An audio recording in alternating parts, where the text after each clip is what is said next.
Querido, você conhece a expressão no automático? De vez em quando a gente usa essa expressão, né? Eita, fiz no automático. Rapaz, eu estou fazendo no automático. Essa expressão acabou se tornando uma expressão que tenta revelar as coisas que nós fazemos sem perceber, rotineiramente, sem dar a devida atenção ao que estamos fazendo, sem ter uma intencionalidade. Frequentemente usamos essa expressão para dizer que ela, de repente, caiu na rotina. Estou no automático, significa que nem sempre estamos prestando atenção, nem sempre estamos dando a importância devida, por várias razões. Às vezes até usamos essa expressão para justificar por que nós não dedicamos determinado tempo, energia, esforço para fazer determinada coisa. Cara, eu estou fazendo no automático, estou nem aí, ou alguma coisa assim. O problema é que há algumas coisas que precisamos fazer no automático. Imagine você hoje pela manhã fazendo uma reflexão profunda sobre o ato de você escovar os dentes. Coloco ou não coloco esse creme dental? Escovo os dentes enquanto tomo banho ou em um momento separado?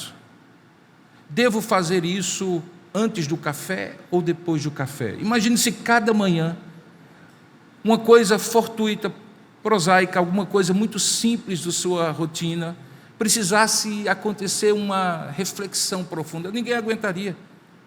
Nós precisamos sim fazer algumas coisas automáticas, mas há algumas outras que, se nós fizermos, nós podemos correr muitos erros, cometer muitos erros, cair em muitos riscos. Muitas vezes nem percebemos como repetimos esses erros justamente porque não prestamos atenção no que estamos fazendo. Há 2 livros muito interessantes, um deles chamado Por que Cometemos Erros? E outro, Por que Repetimos os Mesmos Erros? Adivinha, é do mesmo autor. Ele escreveu o primeiro, Por que Cometemos Erros? E depois escreveu o segundo, Por que Repetimos os Mesmos Erros? E eu nunca li esse livro, mas imagino que deve ser uma leitura interessante. Ele deve chegar a uma conclusão, entre outras, é que a gente comete erro porque não presta atenção naquilo que está fazendo. Certamente você deve ter lembrado de alguma coisa, talvez no dia de hoje, na última semana, que você fez no automático, não prestou atenção e de repente não deu certo. Algo que você costuma fazer no automático e de repente, em um dia fatídico, a coisa dá errada. Pois é, na vida cristã também pode acontecer isso. Só que na vida cristã, fazer no automático, distraidamente, sem intencionalidade, sem dar a devida importância àquilo que nós fazemos, pode nos dar algo muito mais perigoso como fruto. Uma das principais que costumeiramente fazemos está diante de nós, a ceia do Senhor, que nessa igreja celebramos todo o primeiro domingo à noite e todo o terceiro. Fez a conta de quantas ceias do Senhor você já tomou nesta igreja ou na sua vida cristã? Se você tomou pelo menos uma vez por mês e não perdeu nenhuma vez, a cada ano você tomou 12 vezes. E aquilo que é costumeiro e rotineiro, como tomar a ceia do Senhor, de repente pode se tornar algo muito perigoso. Tanto é que o apóstolo Paulo diz: examine-se o homem a si mesmo, e você ouve essas palavras rotineiramente quando celebramos, porque quem come do pão e bebe do cálice sem discernir o corpo, come e bebe juízo para si. Imagine o risco de você estar se aproximando da ceia do Senhor e, ao invés de ser algo abençoador para a sua vida, ser algo que traga juízo de Deus, simplesmente porque você não deu a devida atenção. É justamente sobre isso que eu gostaria de falar nesta manhã, sobre o tema a participação consciente e abençoada na Eucaristia, nesse sacramento que foi deixado por Jesus com uma ordem muito explícita: fazei em memória de mim. E para que você não participe da ceia do Senhor no automático, sem que seja em memória e para a glória de Jesus, vamos ler juntos o texto de 1 Coríntios, capítulo 11, verso 17 a 34. E, por favor, não leia no automático. Leia prestando bastante atenção nas palavras. O apóstolo Paulo está instruindo aquela igreja em Corinto, na região da Acaia, na Grécia, onde ele diz assim em 1 Coríntios capítulo 11, verso 17 a 34. Nisto, porém, que vos escrevo, eu não vos louvo, porque vos ajuntais não para melhor e sim para pior, porque antes de tudo eu estou informado haver divisões entre vós quando vos reunis na igreja, e eu em parte o creio. Porque até mesmo importa que haja partidos entre vós, para que também os aprovados se tornem conhecidos em vosso meio. Quando, pois, vos reunis no mesmo lugar, não é a ceia do Senhor que tendes comido, que comeis, porque ao comerdes, cada um toma antecipadamente a sua própria ceia, e há quem tenha fome, ao passo que há também quem se embriague. Não tendes, porventura, casas onde comer e beber? Ou menosprezais a igreja de Deus e envergonhais os que nada têm? E o que é que eu vos direi agora? Louvar-vos-ei? Nisto, certamente eu não vos louvo. Porque eu recebi do Senhor o que também vos entreguei, que o Senhor Jesus, na noite em que foi traído, tomou o pão e, tendo dado graças, o partiu e disse: isto é o meu corpo que é dado por vós, fazei isto em memória de mim. E por semelhante modo, depois de haver ceado, tomou também o cálice, dizendo: este cálice é a nova aliança no meu sangue. Fazei isto todas as vezes que beberdes em memória de mim. Porque todas as vezes que comerdes este pão e beberdes o cálice, indignamente será réu do corpo e do sangue do Senhor. Examine-se, pois, o homem a si mesmo, e assim coma do pão e beba do cálice. Pois quem come e bebe sem discernir o corpo, come e bebe juízo para si.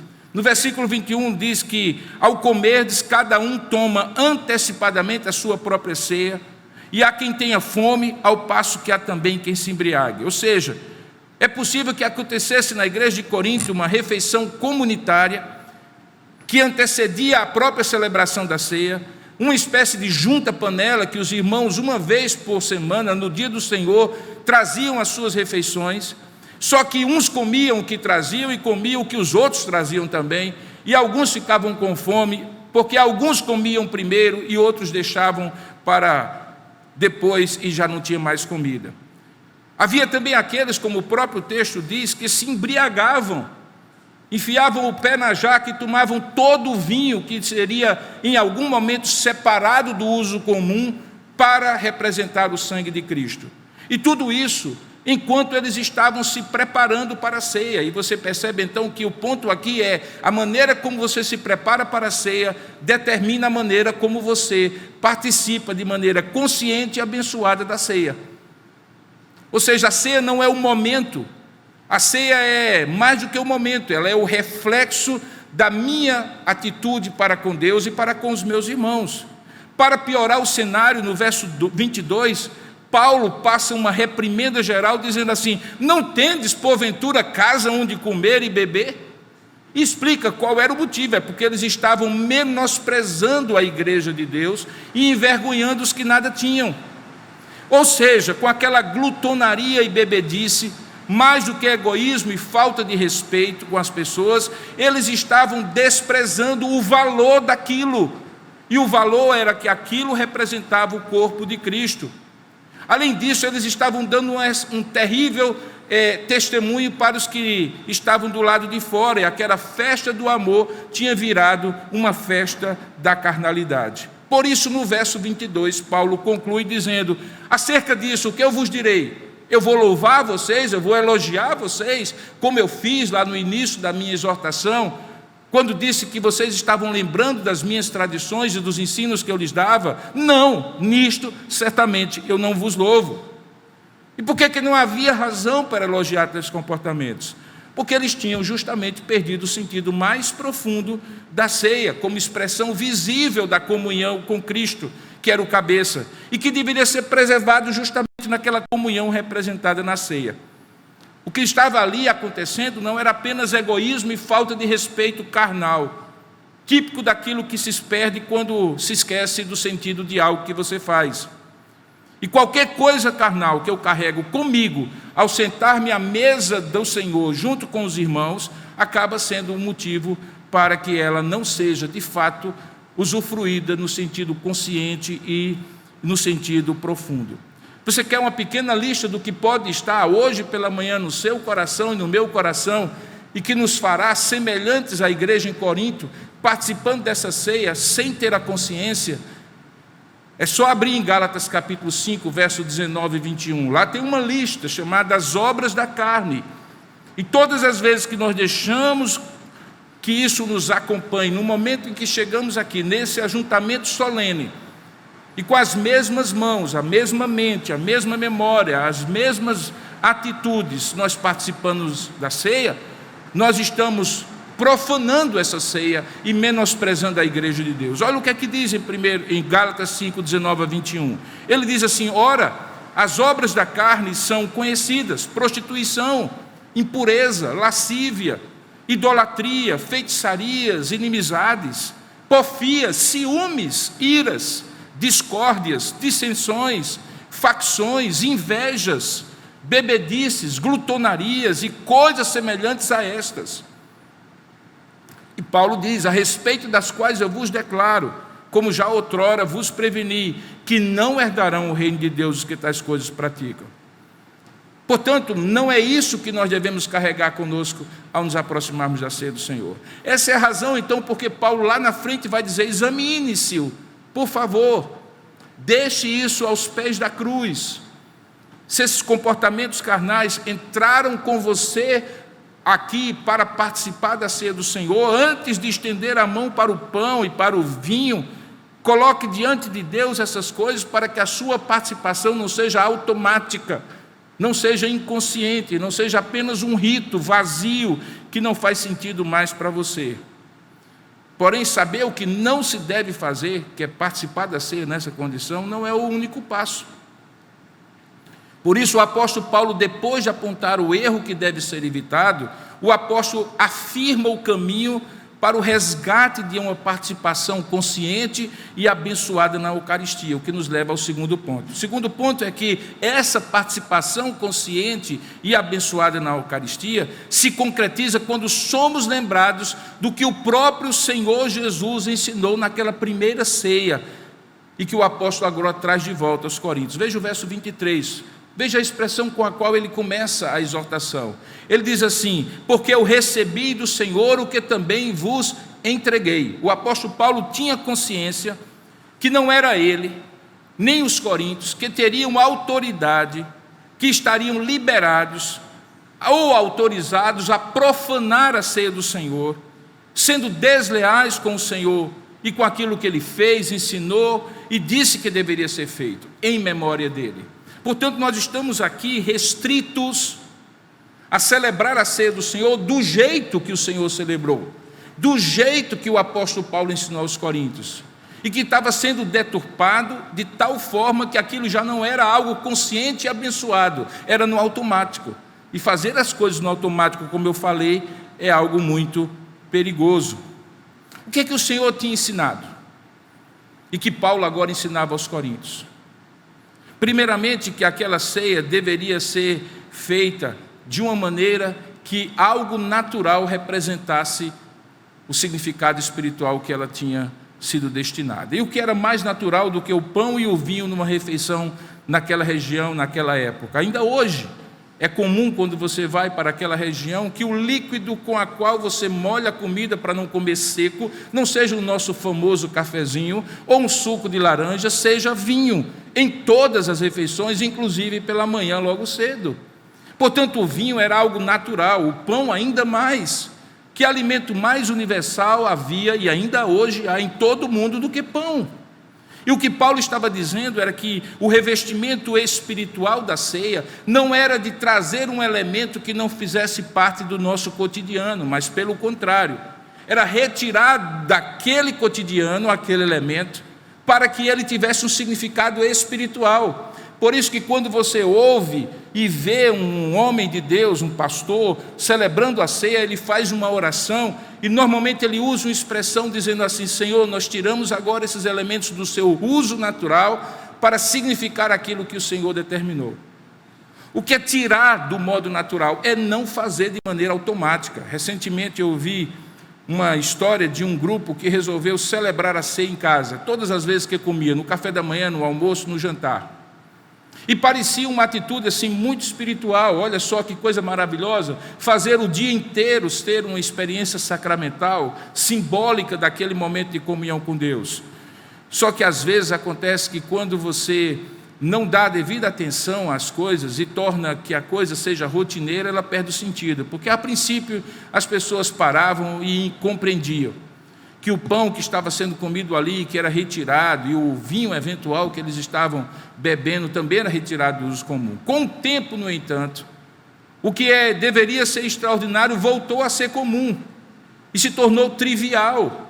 E ao se tornar trivial, mais do que isso, incorreu num juízo do Senhor sobre aquele pequeno grupo. Não por coincidência, aquele pequeno grupo não frequentava igreja nenhuma, não tinha nenhuma autoridade espiritual sobre eles, não se submetia à disciplina do Senhor e achava que o fato de fazer em casa a Santa Ceia tornaria aquele grupo mais espiritual. Na verdade, tornou mais carnal, porque não entendeu eles que aquilo que é natural precisa, em alguns momentos solenes, ser retirado da naturalidade para a extraordinária dimensão que ela tem.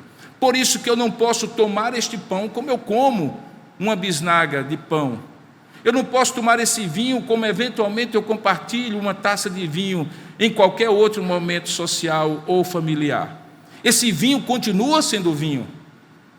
Nós não somos daqueles que acreditam na transubstanciação. Não há um poder mágico naquela oração que é feita, de modo que o vinho se transforma em sangue. E o pão também não se transforma no corpo. No entanto, quando eu faço de maneira consciente essa retirada do uso comum e digo, não, esta parte aqui não é apenas para que eu encha a minha barriga e alimente o meu corpo, mas para que eu alimente o meu espírito, aí sim, Paulo diz que eu estou fazendo conforme o Senhor lhe ensinou e que ele estava repassando para a igreja de Corinto. O que também recebi, eu também vos trago. Que na noite em que Jesus foi traído, ele tomou o pão, era um gesto comum de pegar o pão e pegar o vinho. Mas aquele cálice foi ressignificado por Jesus. E todas as vezes que eu faço em memória dele, este pão e este vinho são ressignificados para representar não apenas um sacramento, mas, segundo a nossa teologia, um meio de graça. E o que é um meio de graça? É aquilo que espiritualmente eu sou alimentado por ele, do mesmo jeito que o meio natural do pão e do vinho alimenta o meu corpo. Você percebe, portanto, que quando você toma o pão e bebe o cálice, você está conscientemente sendo relembrado da obra que Jesus fez por você na cruz, e isso alimenta a sua fé. Por isso você não pode fazer de maneira casual. Por isso não é apenas baixar a cabeça e fazer uma oração rápida. É você refletir do privilégio que você está tendo de ser chamado ao redor da mesa, onde o Pai está presente, e filhos e filhas dele se reúnem para se alimentar espiritualmente, fazendo com que o pão e o vinho percam o seu sentido natural e passem a significar um sentido espiritual que alimenta a nossa fé. Ceia do Senhor alimenta a nossa fé, quando participamos de maneira consciente e abençoadas. Quando não, ela se torna apenas aquilo que tinha se tornado para a igreja de Corinto, uma refeição qualquer, dita com as palavras especiais, mas palavras especiais em refeições qualquer ou quaisquer, todos nós já temos. No dia do nosso aniversário nós fazemos um almoço, e tem algumas palavras especiais, tem até discurso, mas isso não torna aquele lugar, nem aquela refeição, um ato espiritual, mas isso aqui torna. Porque quando fazemos uma participação consciente e abençoada na Eucaristia, ela expressa o caráter sacramental, o caráter memorial e o caráter de meio de graça que a Santa Ceia tem. E esses são os elementos que estavam faltando na igreja de Corinto. Tinha se trivializado a refeição. E tudo aquilo que é espiritual e é trivializado é muito perigoso. O que Paulo queria que a igreja fizesse, o que Deus quer que nós façamos aqui, que nós repensemos. Que nós repensemos. E o que é que nós deveremos repensar? O texto mesmo diz que nós devemos, de maneira muito clara, receber do Senhor o que também foi entregue e repetir, não o ritual. Por isso que na igreja presbiteriana nós não temos uma liturgia fechada, no sentido de termos todas as palavras, todos os gestos e todos os elementos de qualquer culto devidamente categorizados a tal ponto de que eles não possam ser feitos de uma outra forma. Nós não temos uma liturgia, digamos assim, fechada. Nós temos um princípio regulador do culto, e um princípio regulador do culto que diz que nós devemos fazer aquilo que Deus prescreve na sua palavra, inclusive em relação à ceia. E o que é que ele prescreve? Está aqui dito. Diz que na noite em que o Senhor foi traído, ele tomou o pão, e nós tomamos o pão.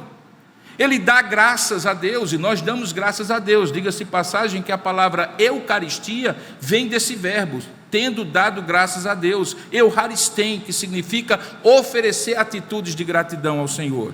Diz que ele partiu, porque o símbolo do partir significa o símbolo do compartilhar. Assim como o seu corpo também foi partido na cruz, e ele se tornou o corpo de Cristo quando junta todas as partes dele, representadas por você e por mim, e por todos os crentes em Cristo na terra.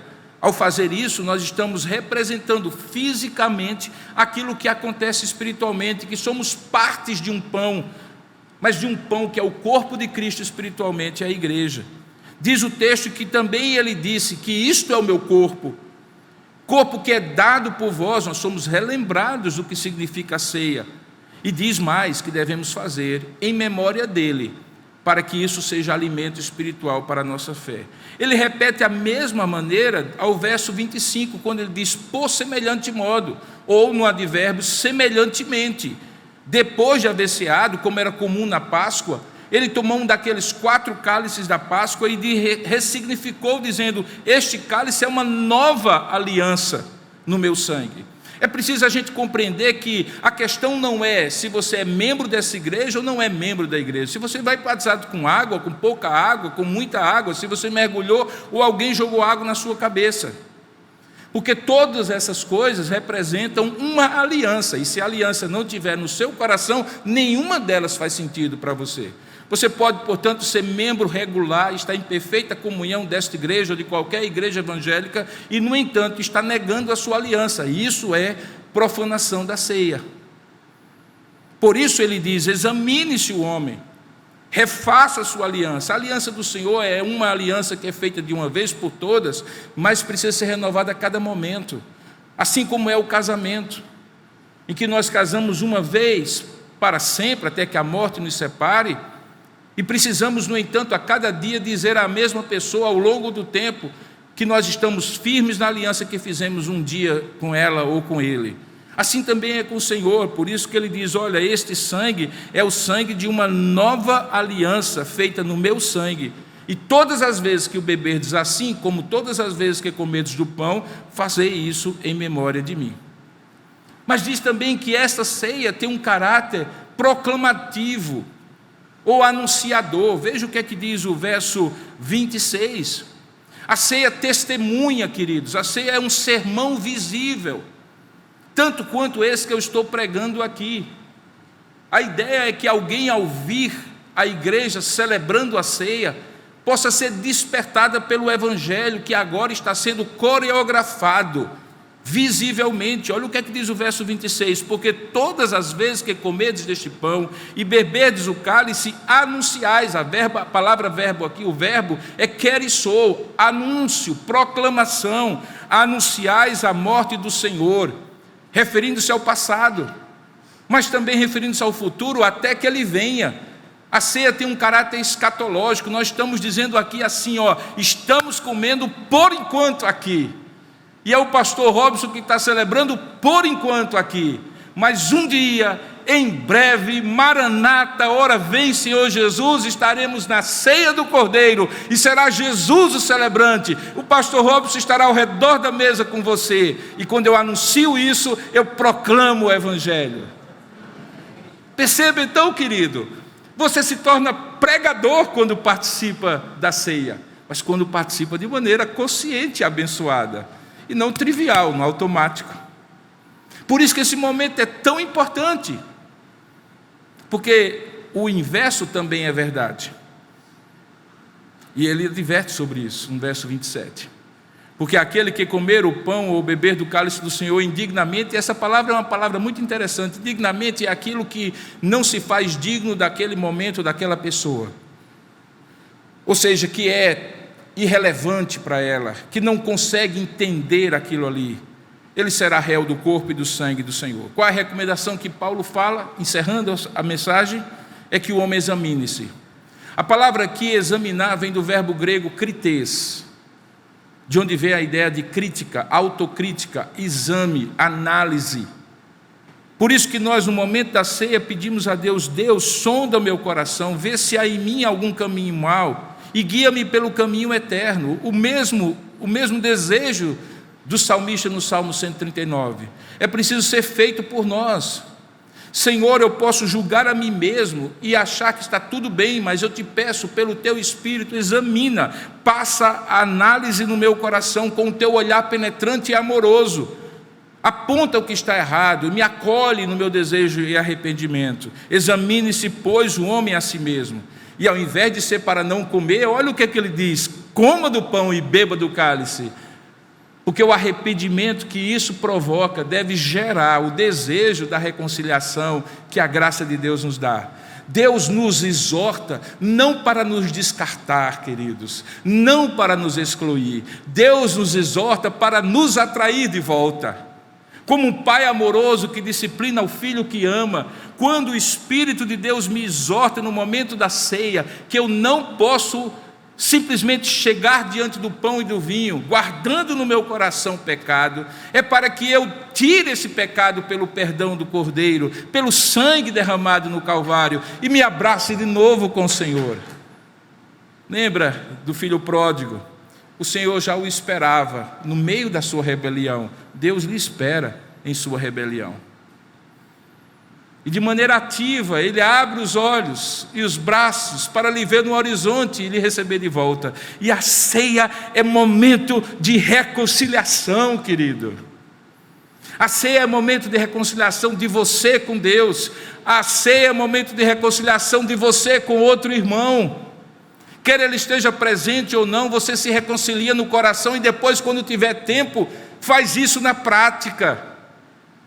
E se você não fizer isso, você está perdendo a grande bênção que a ceia pode representar, e correndo um grande risco de fazer isso automaticamente. Veja as palavras fortes que Paulo encerra essa exposição. Ele diz assim: pois quem come e bebe sem discernir o corpo, ele estava falando de toda essa realidade do corpo de Cristo, come e bebe juízo para si. Eis a razão porque há entre vós muitos fracos. Ele estava falando de fraqueza espiritual. E muitos doentes. E ele estava falando de doenças espirituais. E não poucos que dormem. É um eufemismo para pessoas que, inclusive, sendo julgadas pelo Senhor, já tiveram a sua vida ceifada. Porque se nos julgássemos a nós mesmos, ei, que coisa maravilhosa, eu lhe dou a oportunidade, meu filho e minha filha, para você julgar a si mesmo pela assistência do Espírito Santo. Você não será julgado por outros. Mas quando você é julgado, aceita a disciplina do Senhor, para você não ser condenado pelo mundo. Assim, pois, irmãos meus, quando vos reunis para comer, esperai uns pelos outros. Não profanem a ceia. Se alguém tem fome, come em casa, a fim de não vos reunirdes para juízo. Nós não temos uma festa do amor antes da ceia, mas nós temos preparações que precisamos fazer, e esse sermão é uma delas. É por meio desse sermão que Deus está querendo dizer para você: preste muita atenção no que você vai fazer nos próximos minutos, mas não preste atenção para não fazer, preste atenção para fazer de maneira consciente e abençoada. E é isso que eu lhe convido a fazer agora. Antes que a gente comece a celebração, escute a palavra que Deus lhe trouxe hoje. É uma palavra que veio do céu, para que você não caia no automático e de repente participe do pão e do vinho de maneira irresponsável, trivial, descuidada, no automático. Curva a sua cabeça, feche os seus olhos e vamos juntos pedir a bênção do Senhor para os próximos momentos em que iremos celebrar a ceia do Senhor. Se Deus falou ao seu coração, acerte-se com Ele. Não deixe que o inimigo lance acusação e você se abata debaixo da acusação do Senhor. Não pense você que ter consciência do pecado basta. É preciso que, além da consciência do pecado, você tenha o desejo da graça restauradora. Vamos orar juntos. Ó Deus amado e querido Pai, nós oramos nesse momento, ó Deus, pedindo perdão dos nossos pecados. Pai, nós não podemos dizer que somos melhores ou piores do que aquela igreja em Corinto. Talvez não tenhamos os mesmos problemas, talvez sim. Mas certamente somos pecadores tanto quanto os nossos irmãos do passado. Mas também somos regenerados como eles eram. Somos abençoados como eles eram. E é por causa da Tua bênção sobre nós que nos dá certeza da nossa aceitação se nos arrependermos. É que nós nos arrependemos diante de Ti das muitas vezes que tomamos este pão e tomamos deste cálice de maneira trivial, no automático, sem prestar atenção nas devidas advertências que a Tua palavra nos dá. Elas não são nos dadas, ó Pai, para o nosso juízo, mas para nos livrar do juízo, e por isso nós Te somos gratos.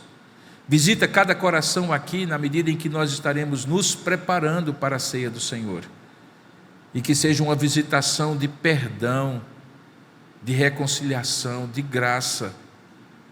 Que o Senhor nos ajude, ó Pai, a não tomar deste pão e deste vinho para juízo.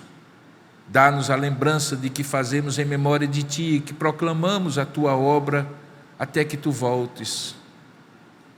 Dá-nos a consciência que representamos o corpo de Cristo e que todos aqueles que estão aqui, que confessam Jesus como Senhor e Salvador de suas vidas, são nossos irmãos e irmãs, imperfeitos como nós, que talvez tenham atentado contra nós de diversas maneiras, assim como nós também podemos ter feito. Mas apesar disso, o que nos une em Cristo, representado neste pão e neste vinho, é mais importante do que em algum momento aquilo que nos separou. Portanto, dá não apenas, ó Deus, reconciliação contigo, mas também reconciliação uns com os outros. Nós rogamos a Tua misericórdia, porque o nosso coração é duro e muitas vezes orgulhoso, mas pedimos que o Senhor nos quebre enquanto há conserto, porque a Tua palavra nos repreende quando diz que o homem que é repreendido muitas vezes sem que haja conserto será quebrado de uma vez sem que haja cura. Pai, que tal não aconteça com nenhum de nós, mas que possamos ser quebrantados por Ti de coração e abençoados pelo elemento do pão e do vinho, que tirados do uso comum representam tudo aquilo que o Senhor nos fez quando nos amou de tal maneira que deu o Seu único Filho para que todo aquele que em Ti crê tenha a vida eterna, não pereça. Ó Deus, dá-nos a Tua bênção de rememorar essa verdade e de alimentar a nossa fé com ela. É o que nós oramos em nome de Jesus. Amém e amém.